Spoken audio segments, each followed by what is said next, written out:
Before we get underway here, I think John Thomas has, provided some welcome instructions for all of you, and I appreciate our athletics communication staff who's done a great job of developing this series, and you've gotten to know our coaches and some of our other folks over the last couple months. Certainly all of us wish all of you continued health and safety as we continue to deal with the COVID pandemic. And then, of course, it has been an exceptionally difficult 2 weeks when the scabs that cover up the systemic racism that people of color encounter in our country has been ripped off, and it's caused a lot of pain. And so I know that I can't fully understand all that pain, but to our Demon Deacon friends and members of the family and people that are thinking about joining the family who are African American or people of color, please know that we care deeply about you, and we're all working and stand with you to work together to end this problem.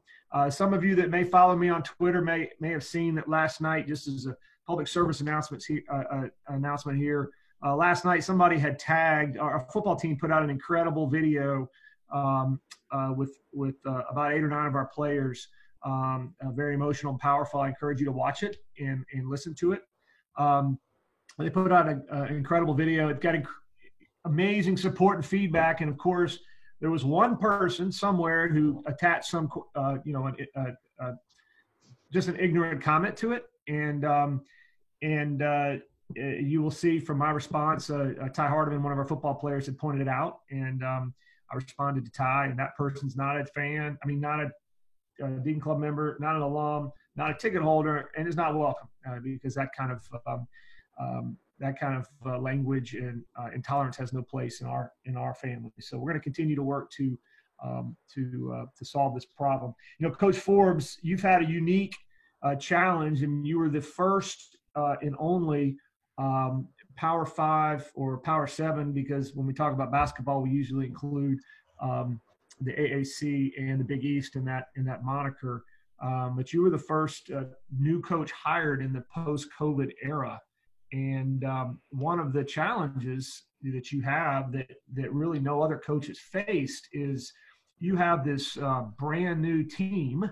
And I love what you said about your players are your players the moment you became the coach. They're not the last, they are your players. I love the way you stated that. But you're known for throughout your career and the incredible relationships that you have, and the former players that have talked about you, and the NBA players that played for you and with you when you were at Wichita and other places have tweeted really positive things. So you're known for these deep relationships, but all of a sudden you're our new coach, and it's hard to develop those relationships. How have you been able to develop those relationships? And then you have a number of our players who are very directly affected by the social unrest and the feeling of fear and frustration right now. And you're trying to support your guys, and you hadn't even been able to get together with very many of them. How have you managed that? Well, John, first of all, thanks for giving me the opportunity to do this today. And I can't tell you how appreciative my family and I am of all the outpouring and support we've received since we've taken the job at Wake Forest. And I really am appreciative of the belief that you have in me to lead this program. It's been a difficult 4 or 5 weeks. It's been exhilarating. I don't want to make it sound like it's been in any negative way. It's just that after 31 years of coaching, there's really no manual to follow, in times like this, as far as, relying on my experience of getting through a pandemic. And, what you said is spot on. It's very hard to develop a real relationship with anyone by a WebEx, a Zoom, or a phone call. And so it's been a lot of hard work. It's been a lot of just talking on the phone to our players, current players, new players, recruiting, to try and develop a relationship. You're not going to really ever develop a real relationship, in my opinion, until we can see each other face to face and see the passion on each other's faces when we visit. And so we've tried our best to continue each day to get closer and closer to our own players and then to the guys that we're recruiting. When the situation with George Floyd took place, I mean, I think the first thing I did is I had to take and think about my upbringing and the way I was raised. And I think if you guys saw my very first tweet, maybe I was one of the first people in college basketball, not the first, but to come out and make a statement. I thought back to the way I was raised. And I was raised in a small Iowa town, rural Iowa town, 1,000 people, all white. But I was raised by my parents to love, one another, love a person for who they are and not for the color of their skin or their religion or their background or anything like that. And, it really kind of, it hit home with me that, I tweeted out a Nelson Mandela quote. And I'm a history guy. I have a history degree or social studies. And I'm going to read it real quick, and it goes, no one person is born hating another person because of the color of his skin or his background or religion. People learn to hate if they can. People learn to hate, and if they can learn to hate, they can learn to love for one another. And love comes naturally to the human heart than it does the opposite. And so that's the way I felt. It's unfathomable to me that people can feel this way, but I know it's out there. I'm not naive. And again, I don't know what it's like to be hated for the color of my skin, but I just find it unfathomable that people can believe in that. And so I think it's our responsibility to raise our children the right way and to teach them to love one another. And I think that's really, really important. And this is what I shared with the players immediately. I also sent them an op-ed article, or talked about an op-ed article that Kareem Abdul-Jabbar had written in the LA Times. And basically we just, we were texting back and forth, not just my current players at Wake, but my former players too, are important to me as well, and all the other schools that I've coached in. And so we opened up the dialogue, and then we had a good Zoom meeting last week where we opened up the dialogue and we talked as a team. And, I think everybody's different, John. I think, some people talk openly about these things and some people have private feelings about them. And so I respect everybody's the way they process this. And I've told them when we get back on campus and can meet face to face, then we'll have, more dialogue about this. And I guess that raises the question to you, John, is, hey, when can I get my players back? Well, safety and health is our most important driving force at Wake Forest and really across college athletics, and certainly for our university. So I will, before I respond specifically to your question, I know a lot of our listeners are curious about Wake Forest's continued plans, and obviously we're looking forward to a great fall that will be a new kind of fall. And we'll look forward to more updates from President Hatch and the leadership team. They're working tirelessly to get folks back to Wake Forest and open back up in a responsible and safe fashion. Certainly from our student athletes perspective, I hear from players just like you do, like every day, like when can we come back? When can we come back? And so we have a multi-phase plan that I mentioned last week on the call that we're carefully stepping into. We do have some athletes that are back now, primarily, as I mentioned last week, athletes who are rehabilitating injuries and things like that. But we've got a very specific protocol about isolation, constant observation and screening, and then testing when testing is responsible and necessary. So we're going to keep working on that, Coach. We'll get you guys back, and that's very important. Let's shift back. I want to come back in a second and ask you a little bit more to share a little bit more about your family and your road to Wake Forest. But there's I think a pretty interesting question here. Edward Foster, 2017 graduate from Louisville, North Carolina, asks about coaching at a place where men like Bones McKinney and Carl Tacey and Dave Odom and Skip Prosser, where those guys have had so much success over a long period of time. And so what are the things that you know, as you think about coaching at Wake Forest and, you know, great coaches here and a great league, what are some of the things you think about as it relates to that? Well, first of all, just to be able to walk in those guys' shoes is it's a big responsibility, for me. And I didn't know all those guys personally. I have met Coach Odom many times, and I will reflect on a real quick story. I didn't know Coach Prosser really very well at all, but the last night before he passed away, we actually were with each other. We were recruiting in Orlando, and it was at Disney, and we were walking back to our room, and we passed each other in the hallway, and I said goodnight and hey, Coach. And the next day he came home, and he passed away. And so that really affected me in a different way. And I gotten to know Mark Prosser obviously very well because I coached in the same league with him before I came here, and I've talked to him about that story before. I think it's always important to study the past and study why people are successful. And I think it comes down to a lot of the things that I've talked about, previously, is about identity and knowing who you are. And, I think that successful teams, the teams that they've coached, they knew who they were. They had a shared identity. They practiced to it, and they played to it. And so my plan is to follow in those footsteps of playing hard, smart together, to share the ball, to be gritty, grimy, tough on defense, to rebound the ball with two hands, and to do what we're supposed to do when we're supposed to do it and execute. And I believe if you do those 5 things, no matter what offense or defense that you run, you'll be successful. And so, in the last, 4 weeks, 5 weeks, I've been reaching out the best I can to former coaches, former players, and I will continue to do that, as I move forward to learn more about the past and learn more about why we've been successful and why we haven't been, and try to keep that plan in place and listen to what these people have to say.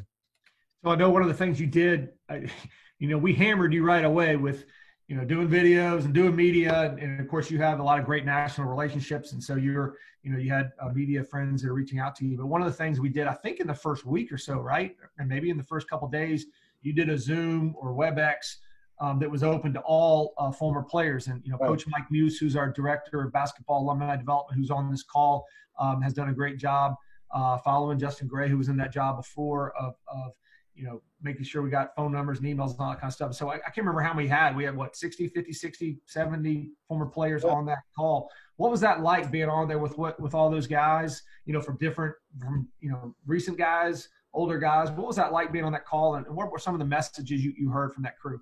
Well, first of all, I want to thank Mike for all his hard work. And it's impressive to me that we have a person. It's the first place I've ever worked in my life where we had one person really in charge of just, basketball development, basketball alumni. And that speaks to the rich heritage and tradition of the program. And so Mike's been an invaluable asset to me through this whole process. And so it was very well received. And, and I think a lot of times, we talk about the great players, right? Tim Duncan and rightfully so, Chris Paul and Josh Howard and Rodney Rogers and on, Jeff Teague. But there's also hundreds of other guys, in the program that played here, maybe weren't all league, maybe weren't even starters, but loved the program. And so I think it's paramount to let those guys understand that they're just as important as anybody else. And practices are always wide open for me with the former players. I love it when the former players come back and speak to our players, because really, truthfully, John, this is a players program, not a coaches program. It's about the players. And so I got a lot of text messages.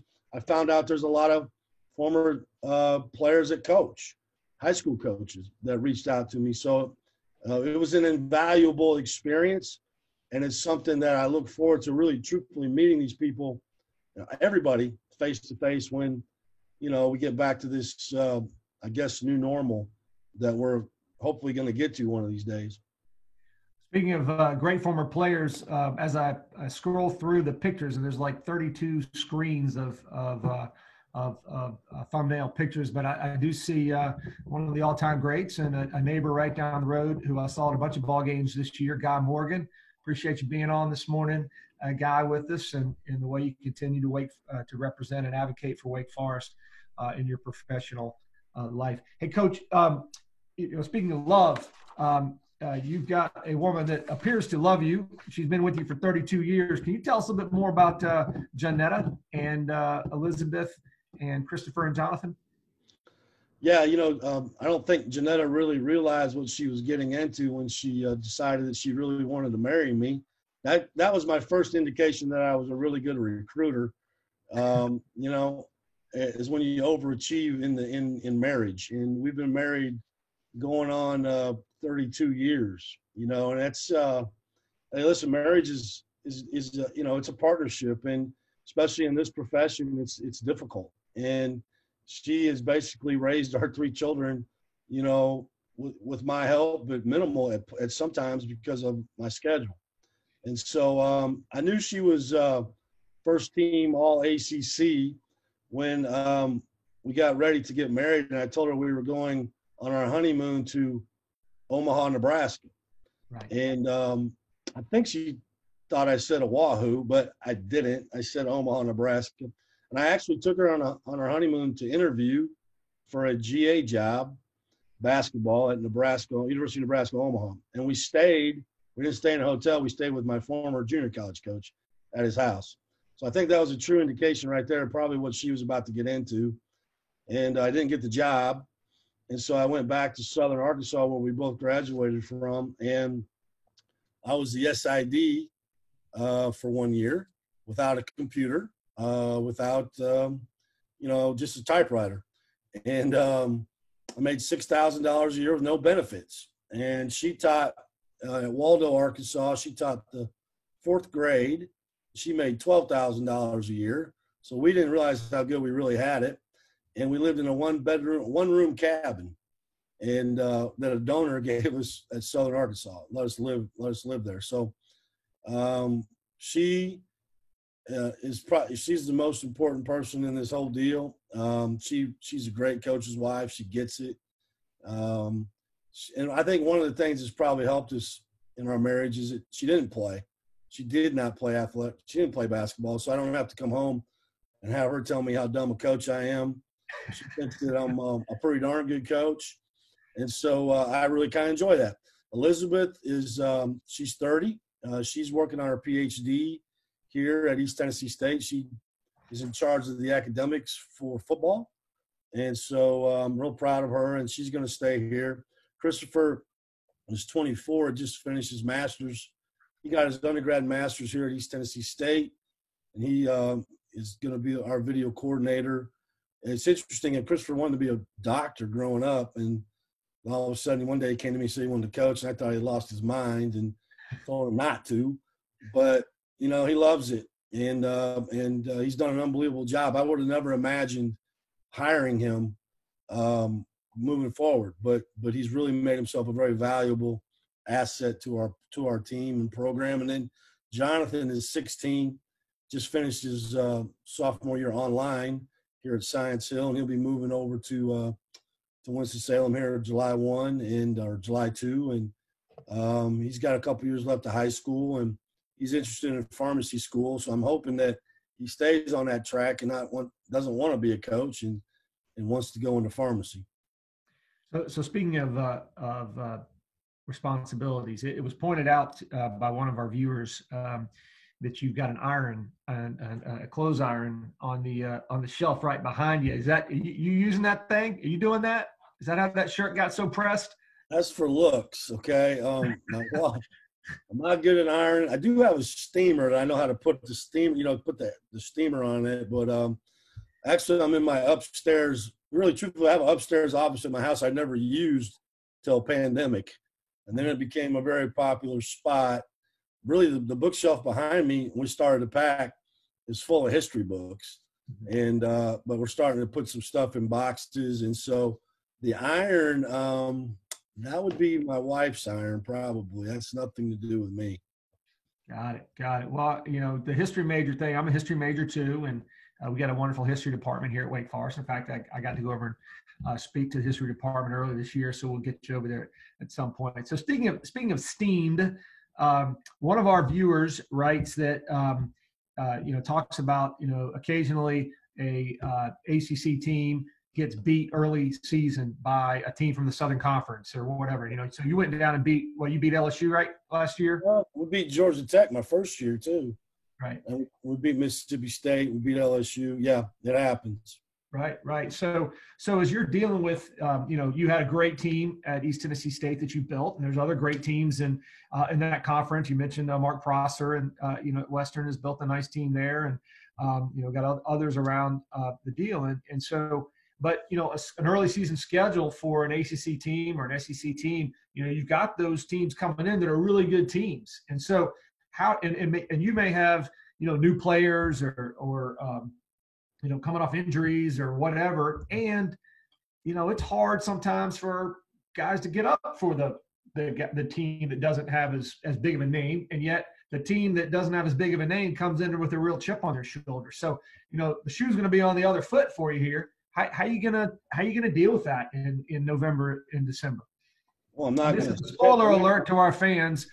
We are not going to play all Power 5 games in November and December. I just want to make sure that's understood by our folks. Well, first and foremost, when I get control of the schedule, I'm not going to be scheduling them Southern Conference teams. I can promise you that. But this year, I don't have any choice. But it's interesting. Like for me at East Tennessee State or Wes Miller or at Greensboro or Mike Young when he was at Wofford, we always try to stay older and athletic. And I think what happens sometimes at the mid-major level is you get a little bit older team, sometimes in the Power 7 because maybe you have guys coming and going to the NBA, transferring, whatever. Sometimes I think those teams are a little bit older and maybe early on a little bit tougher. And so you have to be ready to play. And it's really incumbent on me to make sure that our players understand how good the opponents are that are coming in. And I feel like I do a pretty good job of that. And, I think sometimes from on the other side of it, John, is when you schedule that game. I mean, I was always trying to schedule that game during break, right before break, right after break, trying to catch the team maybe sleepwalking a little bit coming out of finals, or the students aren't there, right after, after the break. And so there's some strategy to that as well. I think it's just like you got to respect your opponent. And I've always been a big believer in that. And so you do your best because those teams are coming in to win, and they do have good players, and they do have a chip on their shoulder, and we got to have the same. So speaking of older players, there's been a lot of questions that were submitted in advance of this call about the roster, perspective on transfer portal, and heck, you've made good use of the portal and of grad transfers, and you've added, you've added 3 players now since you joined the Demon Deacons, in addition to the ones that were already on board.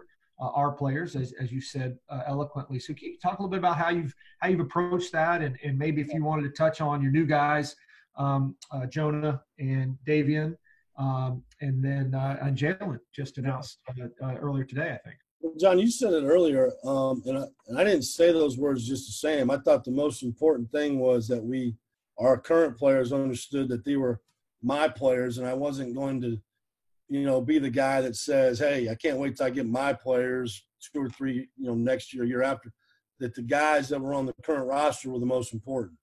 And so that's where, for the first 2 weeks at least, that was where my main focus was. And obviously we had, it was a tough time. I mean, a lot of guys went in the portal, and I understood that. They didn't know me, and they didn't have a chance to get to know me. And that was the whole problem. A lot of times when you have a coaching change, or every time you have a coaching change, you get a chance to meet the players. You meet with them individually. You get to work them out. You get to go to lunch with them on campus, and you develop a real relationship. We didn't have that opportunity. And so it was a lot of hard work. You got to remember, around one player, there's 5 other people that you have to probably talk to. And so, that's 40 to 50 people a day you're talking to and not even recruiting anybody else. And so I thought that was important. I really thought, getting Isaiah Mucius back was huge. He's a really good person, a really good player. He's got great skill. He's got to improve, his percentages on his jump shot. He knows that. But he's been really bought in. I thought Jacoby Neath played really well down the stretch. I talked to some NBA guys that I know that thought at the last 10 games of the ACC he played really well. I knew some people that knew him that that's part of it too, is you try to tie into your network of people that to help you sell yourself to these current players. And Jacoby was one of those guys. Ishmael Massoud can really shoot the basketball. He's long and he's got a great work ethic, and so I was really excited to get him back. Odi Aguama was another guy that played a lot as a freshman. Great size, great motor, my type of guy. Plays really hard. And so I really wanted, to get him back, and his parents, everybody was great. And then Tariq Ingraham, he's been injured last year and but going through rehab right now, getting better, and he's got great size and great potential. And here's the thing about all these young men. They're great people. They're easy to talk to, highly intelligent. And so I really enjoyed, getting to know those guys. I thought it was really important that those guys were my first priority. And then, Quadre Adams, who, Danny and the staff signed in the fall, is a talented young man, can really play versatile positions, 1, 2, 3, 6'4", really nice player. And so I was really pleased to get the base of those guys back. And then we started, on this class now. And, obviously it was late, it's May. And so you get out there and you work as hard as you can. And, getting Jonah Antonio from UNLV as a grad transfer was I believe in recruiting offense, coaching defense, and Jonah can really shoot the ball. And I think we got to put as many people on the floor we can that can score. And he's got size, and he's really committed. When you get a chance to meet him, you're going to be so impressed. I mean, he is really committed to playing at Wake, and he's an impressive young man. Davian Williamson obviously played for me. He's from Winston-Salem. He's a tremendous player and a tremendous young man, fast. He's athletic. He's a team player. I love him. He was, you don't have favorite players. You shouldn't, but I love Davian. I loved him ever since the day that I laid eyes on him. BJ Mackey was the lead recruiter on him when we got him out of high school, and we beat some really good teams for him. And I'm going to be honest, when he went in the portal, there was a lot of really good teams that wanted him. And so I felt really good about that. And Jalen Johnson, 6'7" wing.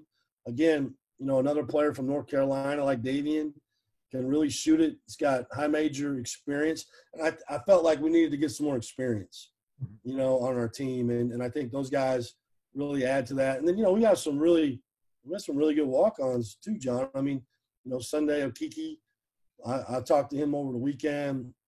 I mean, what an impressive person he is. Just one unbelievable guy, to have around the program. Blake Buchanan, I actually had a chance to meet Blake. Was one of the few people I met when we were talking to Olivier about coming back. He was staying with Blake. Grant Van Beveren and Miles Lester. Those guys are great guys. They're engaged all the time in what we're doing. And so, we've got a really good core. We've got a couple scholarships left that we need to use, but I'm not going to panic and get in a hurry. We do need some size, obviously. Basketball is a tall man's game. Last time I checked, so we've got to improve in that area, and we will. Well, so you got a lot of guards, and you also you have Ian DeBois from Durham. Man, sorry. And you got Isaiah from Winston-Salem. And so all of a sudden you got a bunch of players. And we have a bunch of players at Wake Forest that are North Carolina kids and close region kids. And so does that reflect kind of a larger recruiting philosophy? Yeah. And I want to apologize. Like I told you the other day, I said, I got a whole new roster. And listen, Ian has been awesome, and he can really score the ball too. And Isaiah, I talked to him on Saturday. What a tremendous kid. He's excited to come back home. And, he played for Mike Young, and he played for Buzz Williams, who I worked with at A&M. And so I've heard nothing but, great things about him. And, I think recruiting philosophy is pretty simple. Is you start inside out, and you really work, the state of North Carolina first and foremost. That doesn't mean we're going to recruit everybody, but definitely the kids that are good enough to play here and want to come here and compete in the ACC and compete for a top 30 education.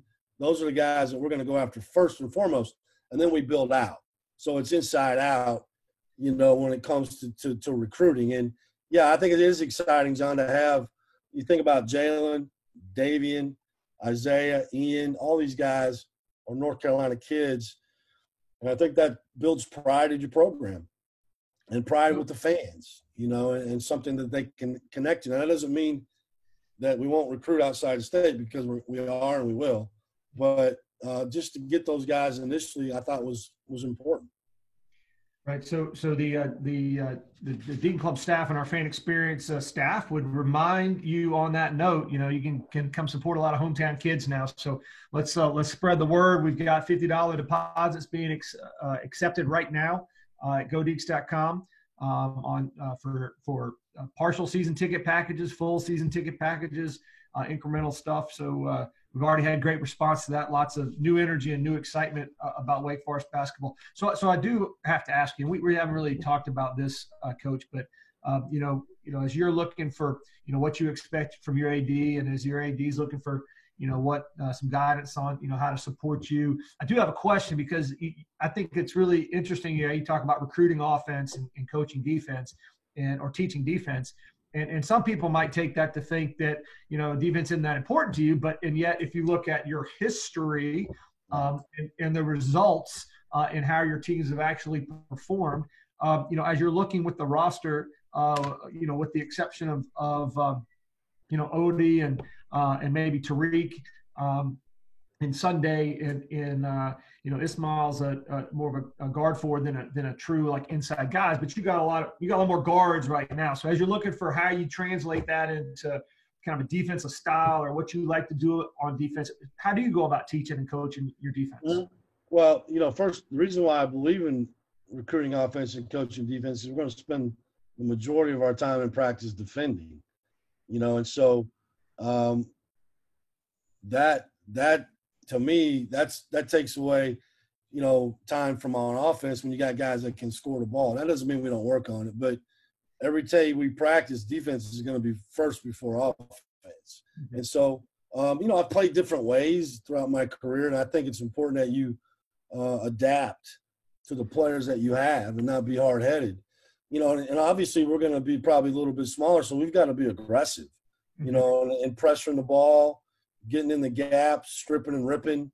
Every gang rebounding the ball with two hands, contesting shots, extending the court defensively, maybe pressure, run and jump, turning defense into offense. And so those things take time and they take commitment and being in the right spots and teaching them, all the terminology that'll change from one staff to another. And so that takes time. And so that's why I believe in that, in recruiting offense and coaching defense. And I've coached with 3 of the better defensive coaches in the country. Billy Gillespie at Texas A&M. We were one of the best. We played. We beat Eddie Sutton, God rest his soul. Bobby Knight. My second year at A&M, we held them to 2 field goals and a half. Okay. And we had a power forward named Chris Walker, who was a walk-on at 6'4". Bruce Pearl, full court pressure, taking the fight to the other team. Greg Marshall, one of the best rebounding teams in the country year in and year out. And so my teams have been reflective of that. I've put my own, touch on it. but I've had great teachers. And so we'll spend a lot of time defensively. We have to get better defensively. And that gives us a chance to win games, because defense and rebounding win championships, period. And that's what I believe. So one of the great question, I think we've had a number of questions about support for the program, but one of our alums, Mary Cameron Kitchen, a 2006 graduate from Atlanta, Georgia, asks, what's the one thing that non-local alumni and fans can do as you help rebuild this program? Well, I think we need witnesses in the stands, and that means when we play at Clemson, when we play at Georgia Tech, when we play at Florida State, when we play all over the ACC footprint, we need you in the stands. We need witnesses. And I go back to what, Coach Pearl used to say. He thought that the more people we had in the stands, the better chance we got to get a good whistle, on the road. I'm not so sure that's the case, but I think it would be great. One of the things that I did at East Tennessee State, at some of the places that we went, we always did a little alumni gathering the day of the game, like in Chattanooga. And so I would speak, they'd come to the hotel, and I would speak to the alumni group before we got on the bus. I'd be more than glad to do that at any place we go in the ACC. Is, if we can get a group of people, 100 people, whatever many tickets we have, or buy them up, and come to the games and be seen and be heard. And I think not only is that important, at home, but it's really important on the road. And so I know when you're not here, you can't be here all the time. And like in Atlanta, then come see us at Georgia Tech. So that was one of the things we talked about last year when I first got here, Coach. We talked about there are 3 things that every Deacon fan could do, regardless of what their income is or where they are or whatever. Every Deacon fan anywhere, they can wear black and gold. We got cool colors. Let's wear them. We're talking about ACC Network this time last year, which is now off and running, available in over 67 million homes now. And the third thing is if every fan – even I think we're up to like 503 participants. If everybody on this screen next year, if they came to one more game than they came to last year, then that makes a difference. And that doesn't have to be here in Winston-Salem. Thanks to StubHub and all those kind of things, you can find tickets now for anywhere you want to go. And we really do appreciate, even when it's 50 or 100 or 250 people in a visiting gym, it makes a difference. And I always enjoy when I'm on the road. I enjoy walking the concourse and seeing Deacon fans. We haven't talked much about your staff, and I know you're really proud of the way you've been able to bring many of your folks from East Tennessee State, and then you've kind of built the staff. They're out working together. Can you talk about the staff? Well, family is really important to me, John. You know that, and we always break the huddle. We say family on 3, 1, 2, 3, family. You can't say it and not live it. And but I want to start with Randolph first. One of the most important things for me was to keep, some stability on the staff, and having the opportunity to sit down and visit with Randolph Childress and listen to his vision for the program in comparison to my own made me feel very comfortable. And so getting Randolph to join the staff was really, really important. And not only a great, player, but just a really good person, great person, and a great mentor for our players, and understands Wake Forest University. He bleeds it. He's working his tail off right now in recruiting. Really pleased to have him and his family, a part of our family. And then from there, right now I've just, it's my family of coaches that we won 130 games in 5 years. And I didn't do that by myself. Those guys all had their fingerprints on what we accomplished. And so Brooks Savage came with me. Brooks and I've been together a long time. You met Brooks. He was at Tennessee with us. Brooks is a very talented coach. He can do a lot of things. He's a multitasker. He can recruit, he can coach, he can do relationships, scout. I mean, just really impressed. He played at Irmo High School in Columbia, South Carolina. And I'm very fortunate to have Brooks at my side. B.J. Mackey. You know, it's funny. B.J. and Brooks went to the same high school, which is they both went to Irma. One was a little bit better player than the other. I think you're looking at the better player right now. You know, I've always said that I'd like to recruit Burger King All-Americans who want to kick McDonald's guys, but I have to be careful when I say that because BJ was McDonald's All-American, and you know, it's weird how things come together.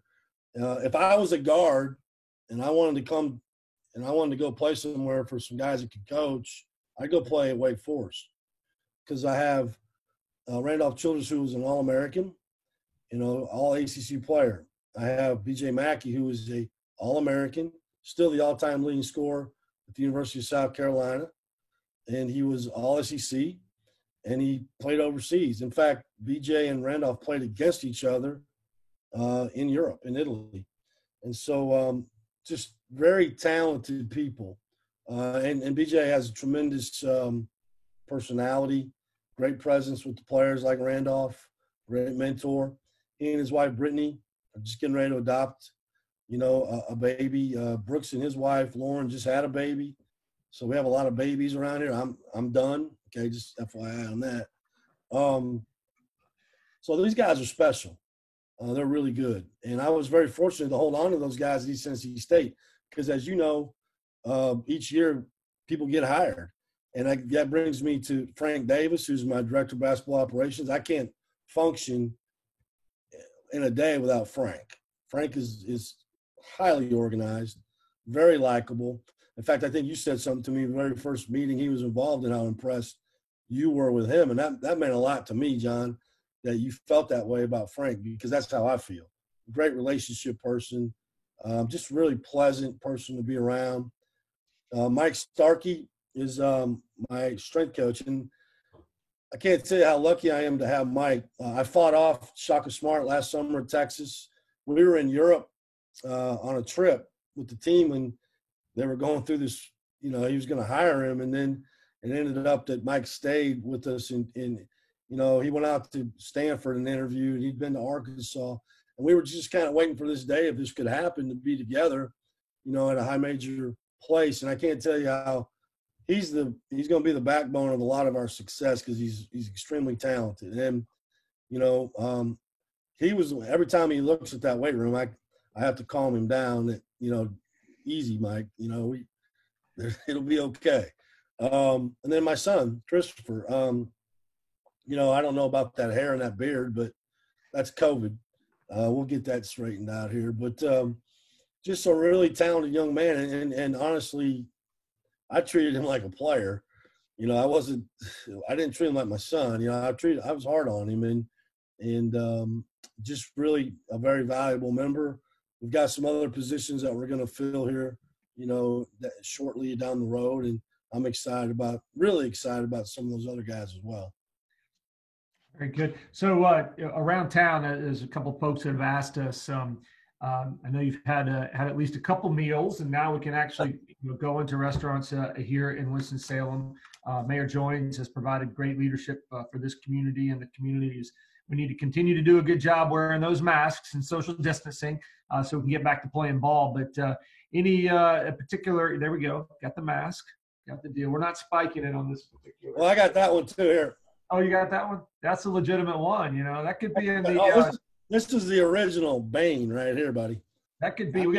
That could be in the Naismith Hall of Fame or the Wake Forest. I mean, I got a lot. I got variety here. Good. So, any good spots you've enjoyed checking out in Winston-Salem so far? Yeah. You know, I took my wife, Janetta. We were down there. What day is today? We were down there Monday night. We went to Ryan's and had a really nice meal. We've been to Putters, kind of like, you know, obviously like that place. That's really, I went to another place, and I can't remember. It's down by the mall. It's like a burger place. I don't remember the name. It was really good. But I haven't been out a whole lot because, you know, we've been working really hard, obviously. Plus, as you know, I mean, the restaurants are just kind of reopened. And I think that's probably been the other thing for me, John, has been difficult, is that I really want to be out in the community, and I want to meet people. And it's been hard because we haven't been able to do that. and one of the things I want all of our fans to understand my commitment level. I just bought a house right across the street from Wake because I want to be on campus. I want to be engaged in campus life. I want my family engaged. I want the players to be able to come to my house, whenever. And so I'm right across the street. And we're excited about that. And just to be ingrained, in the Wake culture and not and listen, it's okay to live 20 minutes away. I just didn't want to do that. I really wanted to be involved on campus. And so, there may be some times, John, that I might drive my scooter to work. Still got the scooter, huh? Yeah, I still got it. And I may walk. I need to walk because I just ate COVID-19, I think. Right. I got to get back in shape. Right. I don't know if people understand about my scooter, but I drove a scooter for a year in Northwest Florida because I didn't have a car.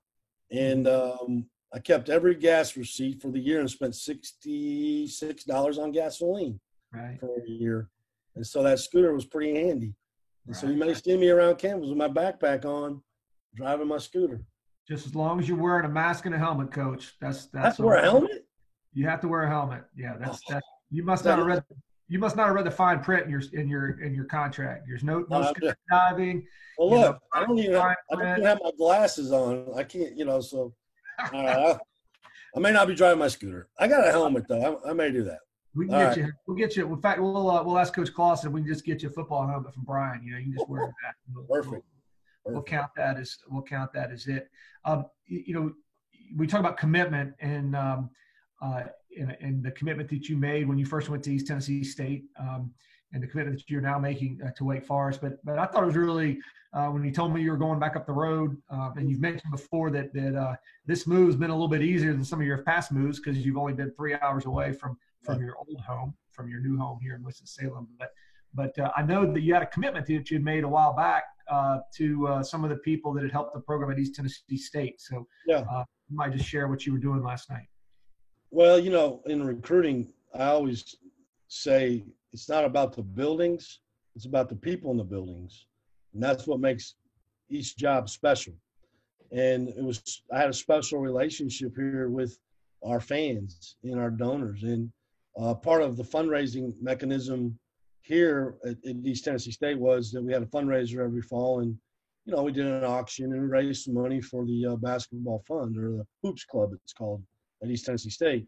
And one of those things was, was a donor dinner, with some very, great people here in Johnson City. So I hadn't been able to do it because obviously, we've been in this COVID situation. And then I took the job, but I wanted to make sure I lived up to that obligation. So, we did it last night and just had a great time, man. It was 30, 40 guys that really love the program. And I know we're going to have the same relationship at Wake. And I find it interesting just to sit and listen to people talk.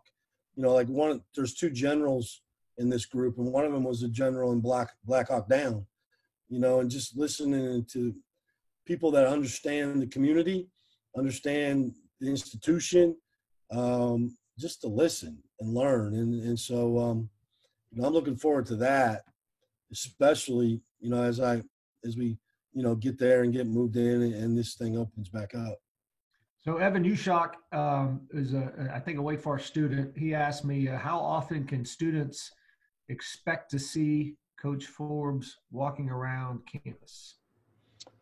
Well, Evan, I may need some help getting to work if I'm walking. It looks pretty hilly coming up that hill on Ronaldo Drive there. So I would expect that you would see me a lot. One of the things that I think is important, Evan, is to get out of the office. And it's easy, to get in the office and sit in there and work because there's always something to do. But I think it's really important to connect and connect with not only the community but with the students. And so, getting out on campus and walking around and grabbing some lunch and just walking around and visiting with people and checking some classes, whatever we're going to do, to be out there on campus. I have a folder that don't know if I got it here. I think I left it at school. I've got a folder of student engagement. I'm just keeping, people are emailing me and sending me ideas, and I'm putting it in a folder. And as soon as school starts back up, I'm going to meet with the students, and get your ideas, what we can do to improve student engagement. But I think one of the most important things is just for you to understand that I'm approachable. Come talk to me. Come up and say hello. Don't say, oh, there's Steve Forbes. I'm not that guy. Come visit with me. Tell me how you feel. Just don't put a for sale sign in my yard because I live across the street. After we lose a game, chill out. It'll be okay. And, just come get to know us, and we're going to get to know you. Speaking of losing a game, which you did not do very often last year at East Tennessee State when you were 30-4, I think. There is a question from I can't read it because it's collaborated, but this may be an unfair question. What is Coach's definition of success in his first year? And I just think we got to run our own race, John. I think we got to measure ourselves every game and continue to get better and better and better. I said it when I took the job. I'm going to say it today. We came here to win, okay? And that's the bottom line. We want to win. And so what that number is, I don't know. I think it's evolving, and not having the opportunity to coach my team yet, it's hard for me to gauge that a little bit yet, and so I'm looking forward to July, hopefully, or whenever, I don't know, whenever we get them, to get a chance to get to see them play and to develop a plan. But the plan is to win every game that we play. And then, what you do is you just run your race and you try to get better and better, each game. And then you add them up at the end. And hopefully that's enough to be in the NCAA tournament. That's the plan, is to win meaningful games in March. That's why we're here, and so, I think just initially we got to get to see what we have, and then we build from there. But we're not going to back down from anybody when it comes to playing and recruiting. And my staff has worked diligently in recruiting to put the best foot forward in not this class, but the next class, and soon to be the 22 class. And we're going to get after it. So that was actually Peter Demose that asked that question a minute ago. Thank you for Peter Peter put down the hammer on us pretty quick. He was asking about top 10, top 5, Final Four, and all that kind of stuff. Well, we're gonna I like what you said. We're gonna run our own race. But I think I like that thinking. I think that's one of the things we got to get back to believing, right? And is that we are that kind of program. We do deserve that, and we need to work towards that. And we need to have that type of confidence when we step on the court, that type of confidence when we are recruiting, that we are Wake Forest University. Okay, Loyola went to the Final Four. Butler went to the Final Four. Wichita State went to the Final Four. George Mason went to the Final Four. Why can't we?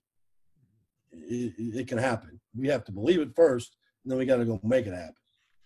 So you got a bunch of people right now. You got a bunch of witnesses right now on the screen with you, Coach. And we got just another minute or two here. From your perspective, and you touched on this some, but how can Deacon Nation help you move it forward? I just think we got to get back in the Joel. We got to have a home court advantage. In the last, I think 10 years, I've lost 12 maybe 9 years. I've lost 12 home games in 9 years. It's imperative that we have, a home court advantage. Now it's imperative. It's on me to make it fun. It's on me to make it that you'll be proud of what you see, and we're going to do that. Again, we're going to play hard, smart together. We're going to share the ball. We're going to be tough on defense. We're going to rebound and defend. But you just got to come and support these young men in every game possible. And when you see me on the street, come talk to me. Come visit and tell me how you feel, and tell me, what we need to do better. And tell me some of the things that we're doing great too, because that helps too. And just get behind the program. I know you're hungry. I mean, it's lunch, right? We're here for lunch. I didn't even get lunch with this thing. I think it's a little bit of a misnomer. This is Lunch with Steve Forbes. I don't see any food here in front of me, but I know you're hungry. I'm hungry too. Let's go. Let's do this together, and let's build something special. Let's, it's not like it hasn't happened before. I know there's this great tradition in the past, but now we have to make our own memories, right? We have to hang our own banners, and that will be the challenge that I send to the players: is to hang your own banner. Come help us do that. Well, before we close, and we're going to close like Coach Forbes said the team closes in just a minute. I do want to give a quick shout out to our players in the spring semester. They had a really great spring semester. These guys worked hard. You mentioned Sunday right now is in the summer management program, which is a really terrific program here at Wake Forest. These guys worked hard, had a great semester academically, and we're ready to go. But so I think, and props to Jane Caldwell, our senior associate AD, for helping keep these guys together for that. So, Coach, what did you say? You said 1, 2, 3 family? You said family on 3. 1, 2, 3 family. So, right, okay, family on 3. 1, 2, 3. Everybody got to put their arm up. Come on. Yeah, everybody put their arm up. All right, go ahead. Yep. Family on 3. 1, 2, 3. Family. Family. All right, go Deeks. Thank y'all. Have a safe day. Thank you.